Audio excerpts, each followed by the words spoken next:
What's up? This is Diva Delivered, Inspired, Victorious, Anointed. I'm back with the Hoodlums, and we about to talk some trash about the Henry Louis Gates documentary. But what I'm going to do is P is going to run the show this time because she's the one with all the knowledge and all the info, and I'm going to be popping out because I got some other stuff to do. So without further ado, the Hoodlum from the class of 2012, Pia Jessup, take it over. Good evening, and welcome. It is a pleasure, I guess, to serve as a guest host, right? I'm normally among the panel, but today I'm in the hot seat with the hot topics.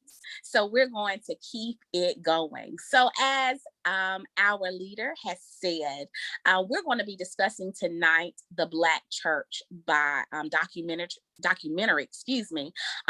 PBS put out. It was done by historian Henry Louis Gates Jr.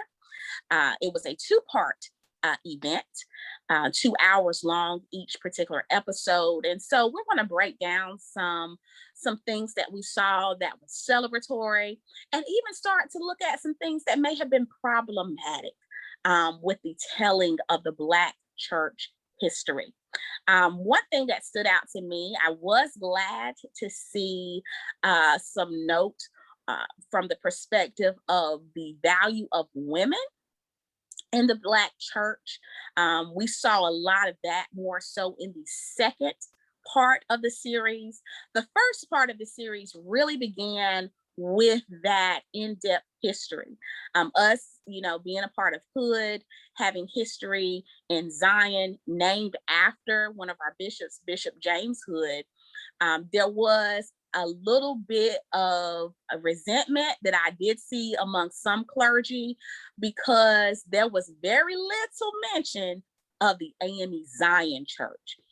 There was a lot more emphasis placed on Baptist as well as AME and Richard Allen, but we didn't even hear the name James Varick mentioned. So that was a point of contention among AME Zionites. So that has been a question. I can also speak to that if you have not had the opportunity to travel to Washington, D.C., and to see that museum that has been dedicated to the African American culture. That is one of the most life-changing, life-altering experiences that if you have not gone when COVID-19 is in the rear view and restrictions are lifted, you need to run to DC to get in that space.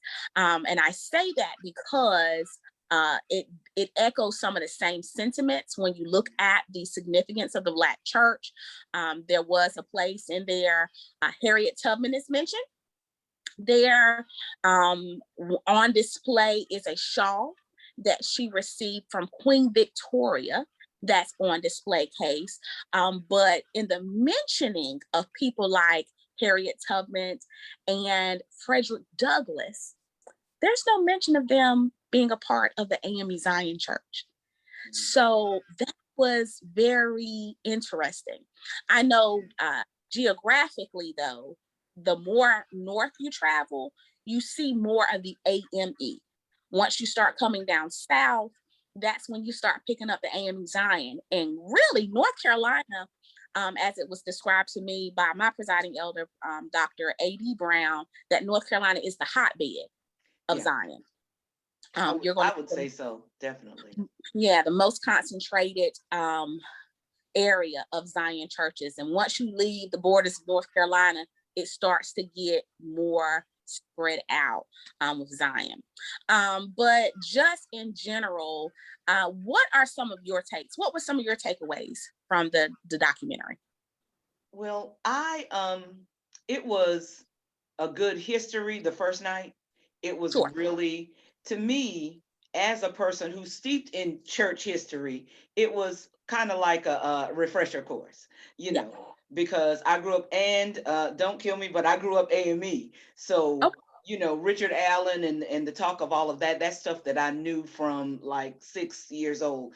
And so it was interesting to see the world seeing, And as Zionites, also the history of the church is definitely, it is poured into us from the time that we can stand up and say that first Easter speech, So I think that part of it was good. I like that they didn't get really nitty gritty with the history, but it was enough. So I think it had to be palatable too for a wide audience. Let's face it, after this pandemic and all of the things that we've been going through with social justice issues and COVID, everybody was interested to know more about the Black church. And so it needed to be something that wouldn't be too offensive to some of our less melaninated citizens, I think.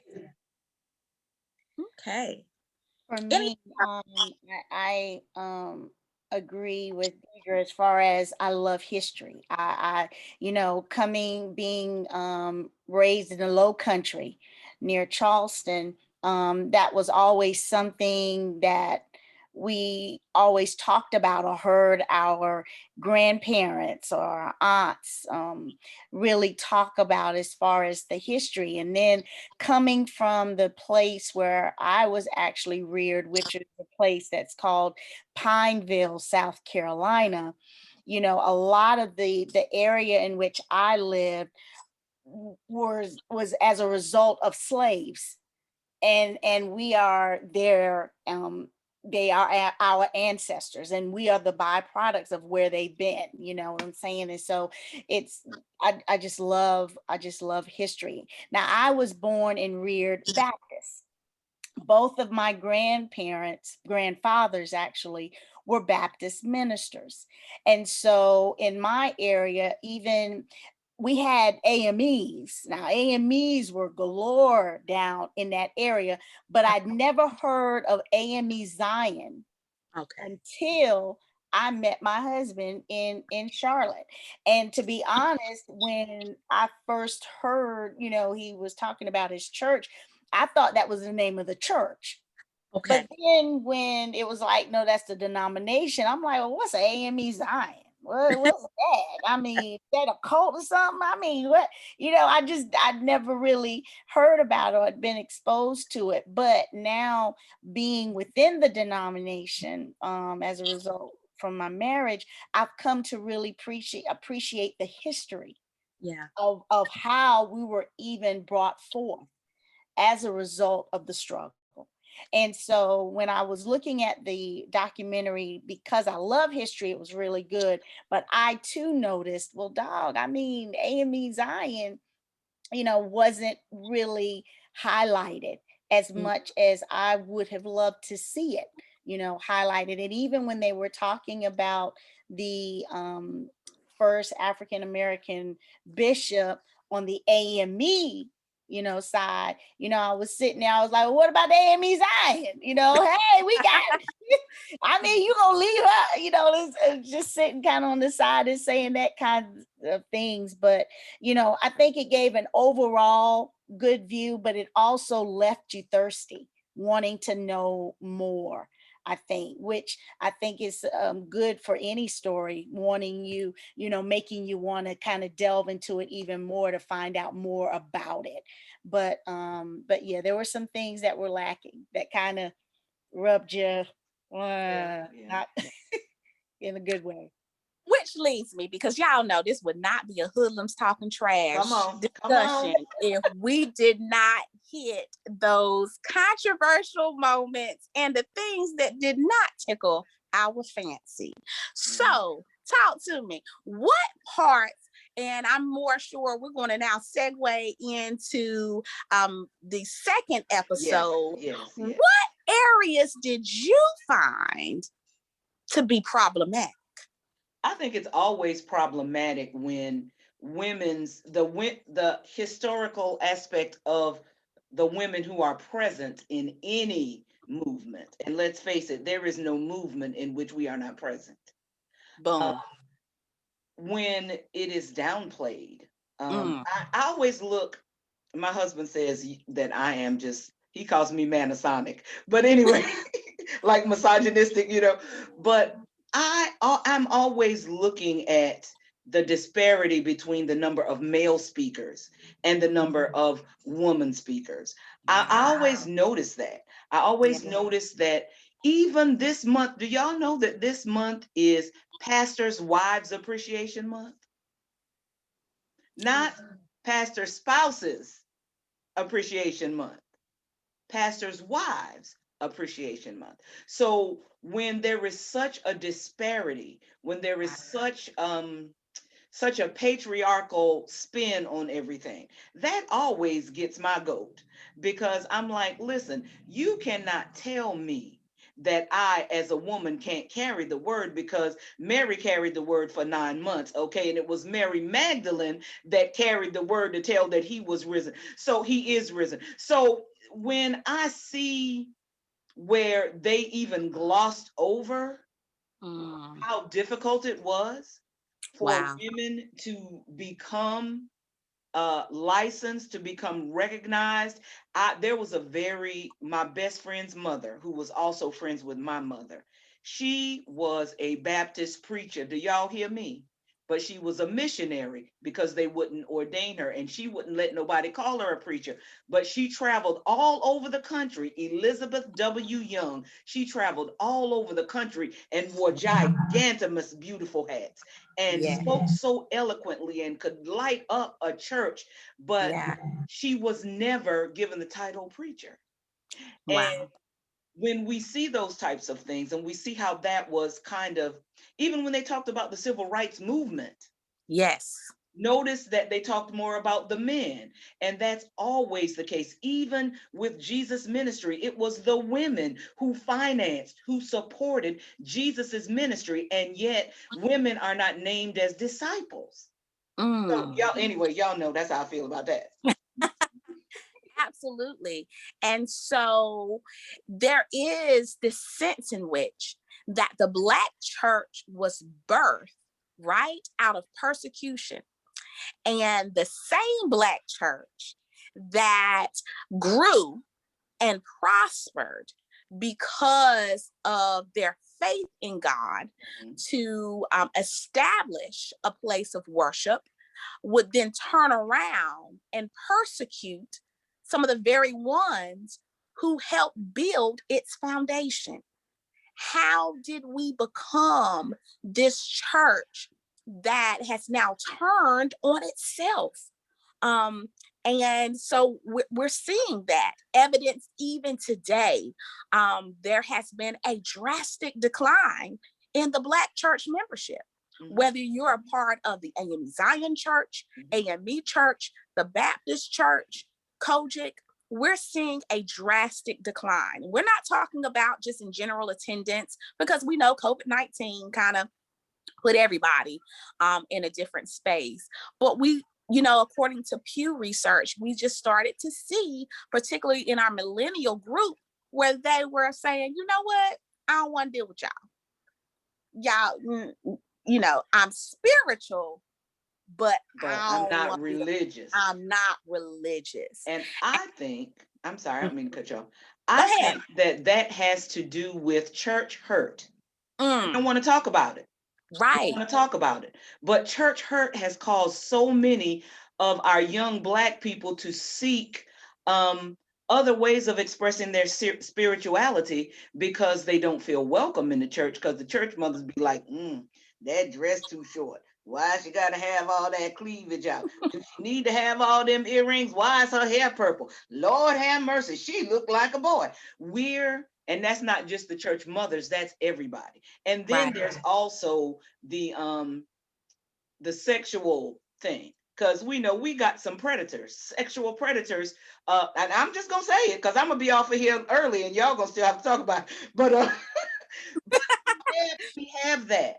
And things of Candace Benbow, and her story of her mother, her parents, and things like that, and how I'm not here to tell her story, but there are things that women, and can we Derek Jackson? Okay, I'm just gonna drop it like it's hot. Derek Jackson.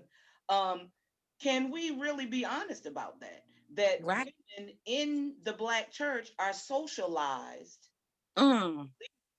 that we must be a certain thing or we are not worthy to be loved, you know, and that we have to allow ourselves to be mistreated. We have to stay when we're being beaten, Yes.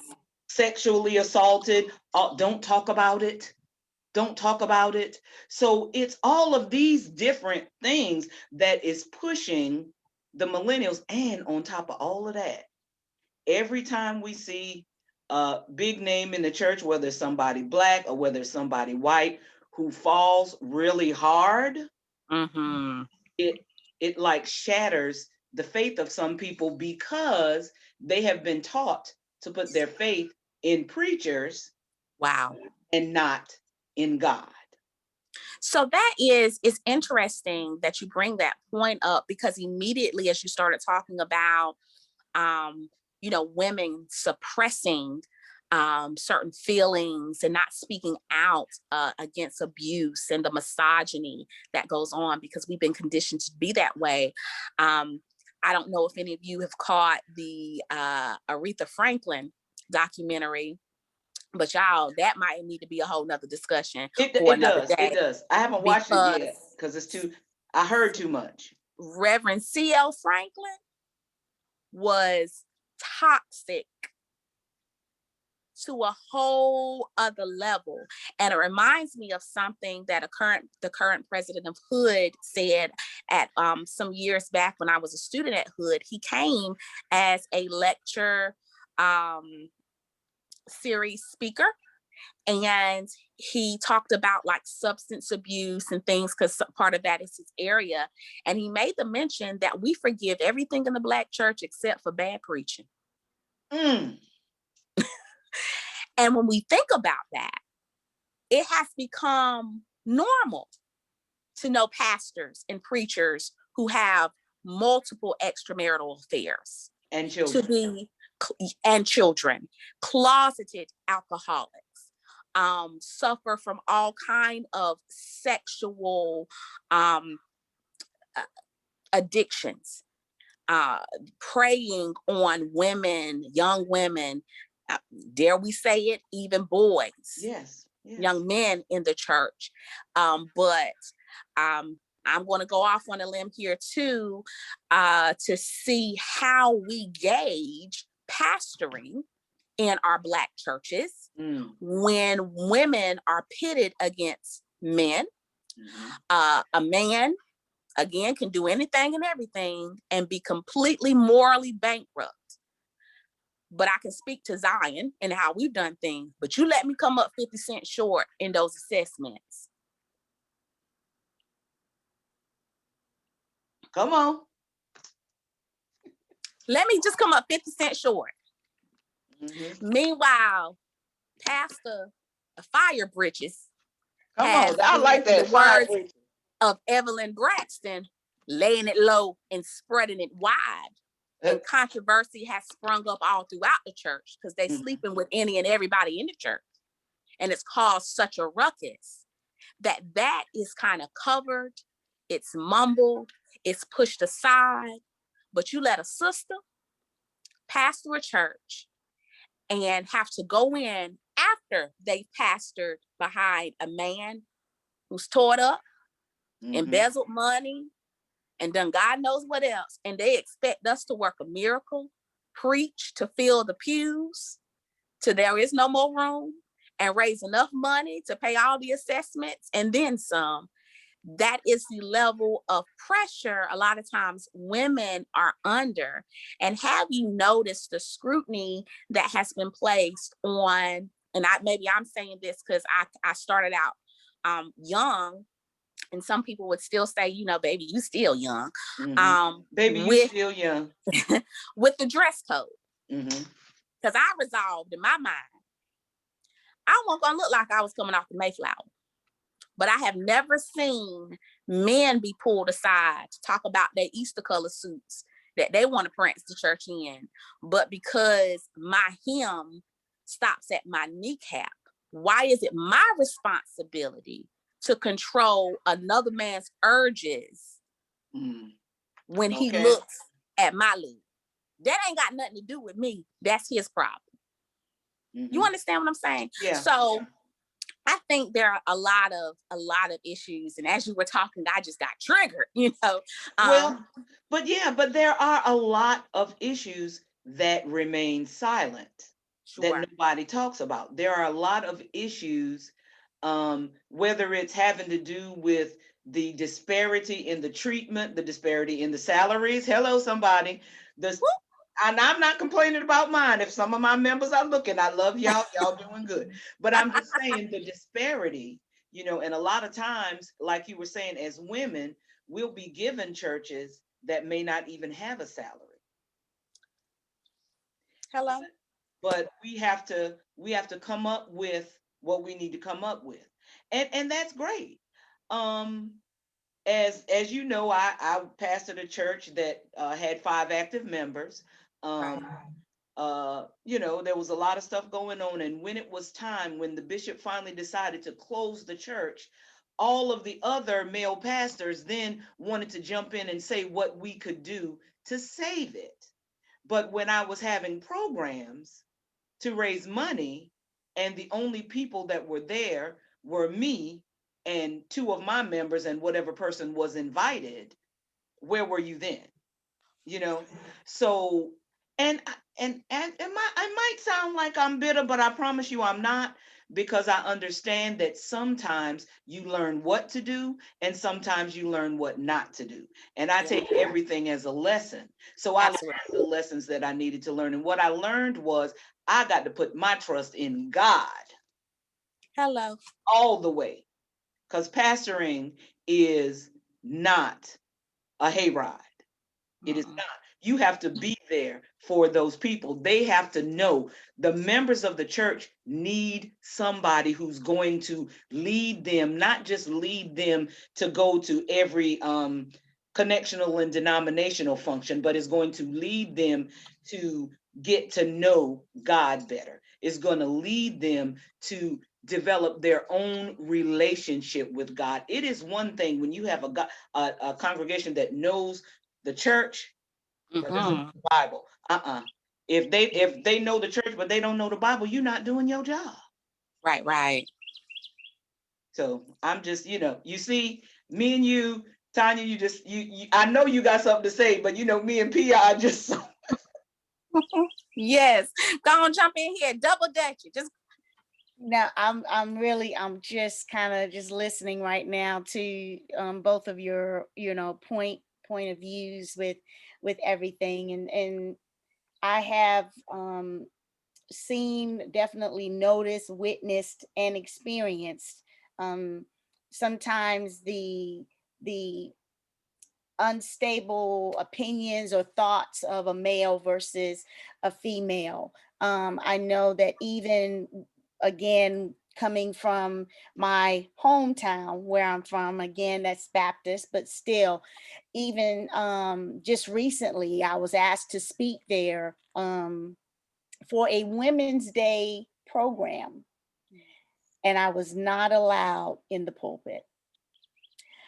This is my home church. I had to speak on the floor. I couldn't. I have done that before.